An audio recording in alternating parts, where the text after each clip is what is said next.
Gene Deal just came forward with a claim that flipped the whole Murder Inc. versus G-Unit saga upside down. According to Supreme, it was Irv Gotti and his people who put that on 50.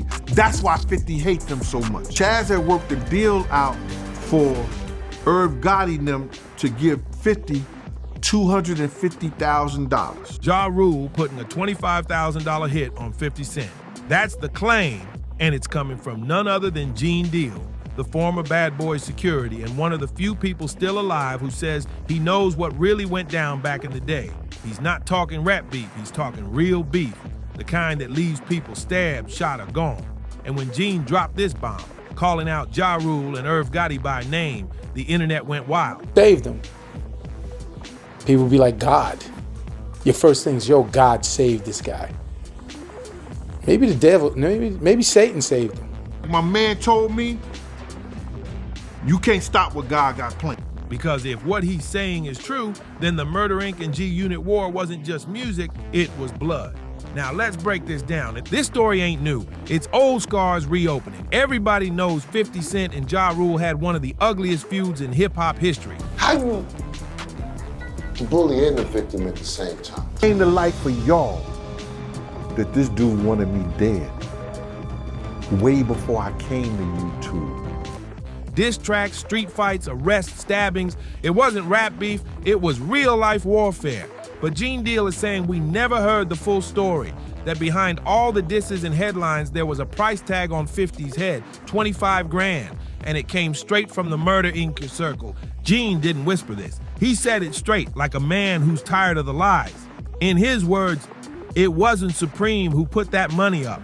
It was them, Ja and Irv. The internet froze.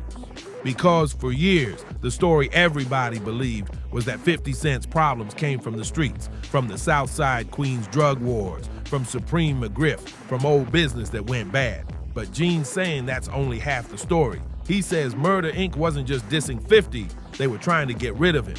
Now let's rewind. Back in the early 2000s, 50 Cent was coming up fast. He had that raw energy, that fearless attitude, and that mixtape grind that made the streets fall in love. But before In Dog Club and the G-Unit sneakers, there was chaos, there was tension, and there was blood. Ja Rule was on top at the time. Murder Inc. was running the charts. Hit after hit, radio love, magazine covers. But 50? He was the storm coming. He was dissing Ja, clowning Murder Inc., calling them fake, soft, and industry-made. He went at their entire image. And Ja Rule took it personal, real personal. They'd already had altercations, fights, scuffles, threats. There were rumors that Ja's crew and 50's people had crossed paths more than once in Queens, but Gene Deal's story takes it further. He claims there was a meeting, quiet and serious, where certain people allegedly discussed putting money on 50's head, $25,000. That's not some random number. That's street-level serious, enough to make somebody take action, enough to send a message. Gene says Irv Gotti knew about it, maybe even encouraged it, and that's why Gene called him out by name. He said, don't act like you didn't know. Don't act like you wasn't sitting in the same rooms. That right there blew the internet up. Because if you know hip-hop history, you know Irv Gotti and Supreme McGriff were tight, like family tight. Supreme was a street legend, and when the feds came for Murder Inc., those ties almost brought the whole label down. So now Gene Deal is dropping a new angle. That Ja and Irv weren't just hanging with street guys, they were allegedly playing with street moves. And the craziest part? Gene said it so casually, like it wasn't a secret to him at all, like everybody in the industry already knew but just kept quiet. That's why fans went wild. Comment sections lit up. If this is true, Ja Rule's whole career is cooked. Ain't no way this happened, Gene capping for clicks. This explains why 50 never let it go. Because if there really was a hit, then everything 50's been saying all these years suddenly sounds different. Every diss track, every interview, every time he clowned Ja Rule, it wasn't just ego, it was payback. And think about it, 50 got stabbed once already during that time. That's not rumor, that's documented. It happened at the Hit Factory studio in Manhattan. Members of Murder Inc. were involved, charges were filed. And now Gene's saying that stabbing wasn't just a fight, it was part of that same $25,000 setup. If that's true, then this whole feud was darker than we ever knew. Now let's talk about why. In hip-hop, reputation is everything. Respect is currency. If somebody from your block clowns you, disrespects your crew, questions your street credibility, you can't just rap about it, you gotta respond.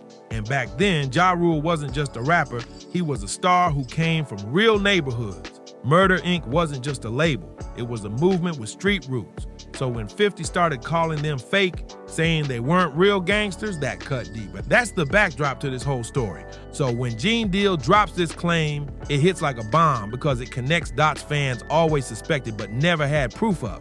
The stabbing, the sudden rise of G-Unit, the federal investigation into Murder Incorporated. All of it now sounds like part of the same storm. And Gene? He's saying he was there when some of this went down, that he saw things behind the scenes, meetings, money moving, people making calls. He even hinted that some folks in the industry looked the other way because they didn't want smoke with Murder Inc. back then. Now, before you think this is just gossip, let's remember who Gene Deal is. This ain't some random YouTuber chasing clicks. Gene used to work security for Puff Daddy, Biggie, and Bad Boy back in the 90s. He's been around everything. East Coast beef, street wars, and industry power games. So when he talks, people listen. Even if you doubt him, you at least hear him. Still, not everyone's buying it. Some people say Gene is stretching the truth, exaggerating stories for views. They say there's no proof, no documents, no recordings, no witnesses stepping forward. They say this is old history being dug up just to stir drama, but the timing is suspicious. Every few years, something brings the Ja Rule verses. 50 Cent's story back to life, and every time, more details leak out, more people talk, and more of the legend becomes reality. Even 50 himself once said he didn't trust the industry because too many people smiled in his face after trying to hurt him. In one old interview, he said, "They tried to kill me, but God had other plans." He never named names, but fans now think maybe Gene's story fills in those blanks. And Irv Gotti, you know he's gonna deny this. He's been saying for years that 50's version of events is overblown, that Murder Inc. never did anything illegal to him, that 50 made it all bigger than it was to sell records, but that's Irv's side. And Gene's saying he's lying, that Irv's hiding the truth to protect himself and Ja. That's why Gene's calling him out directly, not just to stir beef, but to force him to respond, to make him say something. Because Gene knows once you name names like that, silence starts to look like guilt. And that's exactly what's happening online right now. Every comment section is filled with fans tagging Irv, tagging Ja, asking them to respond. Is it true? Did y'all really do that? Why you quiet? Meanwhile, 50's fans are laughing, saying, "We told y'all." 50 been saying these dudes were fake gangsters. It's wild because all this time, 50 Cent has stayed one step ahead. He turned the beef into fuel, into albums, movies, brands, and power. He turned the hate into hustle. While Ja Rule's career fell apart, 50 became a mogul. And now, with Gene's story resurfacing, it almost looks like karma. But here's where things get darker. If Gene's telling the truth, that means people in the industry, maybe even higher ups, knew about that alleged hit and said nothing. That means the industry was protecting more than just money. They were protecting relationships, deals, entire empires. That's why Gene's revelations sting so bad, because he's not just talking about Ja Rule. He's talking about the music business, the people who smile on camera and shake hands at award shows while knowing what really happened behind the scenes. And fans love that. They love when someone from the inside breaks the wall and talks about what really went down. It gives them that real talk feeling, like they're hearing the secrets nobody else will admit. Now, whether or not Gene Deal's story is completely true, that's up for debate. But the impact is real. The internet believes it. People are rewatching old interviews, looking for clues, dissecting every lyric, every bar 50 or Ja ever dropped about each other. Some fans point out that 50's song Many Men suddenly feels like a confession. Many men wish death upon me. Back then it was just a lyric. But now, fans are saying maybe it wasn't metaphor. Maybe he meant it literally. Others are dragging Murder Inc., saying this confirms everything the feds thought back in the day, that the label wasn't just about music, it was about money, muscle, and movement. And that brings us back to Irv Gotti. Because when Gene Deal says Irv knew, that's the biggest accusation of them all. Irv's been rebuilding his reputation in recent years, trying to move past the federal cases and the label collapse. But now, with Gene's claim, all those old shadows come creeping back. The internet doesn't forget. They're pulling up old interviews, photos, court files. The smoke is rising again.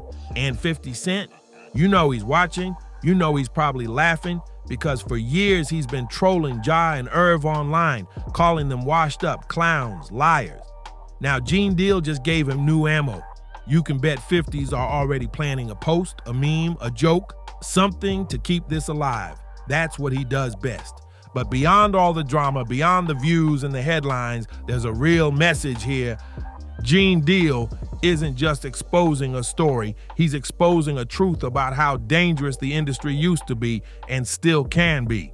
That the line between entertainment and the streets was thin, almost invisible. That a beef that started in lyrics could end in bullets. That a man's career could end not because of talent, but because somebody put a price on his head. It's the kind of story that reminds you how real hip-hop history gets when you strip away the beats. So yeah, Gene Deal just dropped a bomb on the culture. Whether it's fact or legend, it's reignited one of the most infamous beefs in rap history. Ja Rule and Irv Gotti haven't said a word yet, but silence speaks loud. The fans are waiting, the media's watching, and somewhere 50 Cent is probably smiling, and because once again he's on top of the conversation. And that's the power of truth. Or maybe just the power of the story. Because in hip-hop, sometimes it doesn't matter if it's true. What matters is who the people believe.